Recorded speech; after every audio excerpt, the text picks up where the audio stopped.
ಏ ನೀ ಏನು ಒದರ್ತೀಯೋ ಪಿಸ್ರಿಯ? ನನ್ನ ಗಂಡನ ಹೆಸರು ಮಲ್ಲಪ್ಪ, ನೀ ಬಾಯಿ ಮುಚ್ಚೋತು. ಏ ನನಗೇನೆ ಅಂತೀರಿ? ನಾವು ಒದರಕ್ಕೆ ಏನ್ ಬೇಕಾದ ಅನ್ನಕ್ಕೆ ಒಬ್ಬ ನನ್ನ ಮೊಮ್ಮಗ ಅಂತ ಶಿಕ್ಷಕಲ್ಲಿ ಬೈತೀರಿ. ಎಕ್ಕ ಸಕ್ಕ ನೀನು ಚಕ್ಕ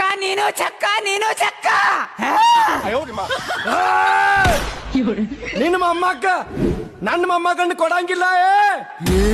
ಏನ್ ಮಾಡ್ಕೋತಿ ಮಾಡ್ಕೋ, ನೀ ಯಾವಕ್ಕ? ಬೇಕಾದಾಗ್ಲಿ ಆ ಕಡೆ ದುನಿಯಾ ಈ ಕಡೆ ಆಗ್ಲಿ, ಈ ಕಡೆ ದುನಿಯಾ ಆ ಕಡೆ ಆಗ್ಲಿ, ನೀನ್ ಇಡೀ ಖಾನ್ದಾನ ಕೊಂದ ನಿಮ್ ಮಗಳ ಜೊತೆ ನನ್ನ ಮೊಮ್ಮಗನ ಮದುವೆ ಮಾಡ್ತಾನ. ನೀವೇನ್ ಮಾಡ್ಕೋತೀರಿ ಮಾಡ್ಕೋರಿ.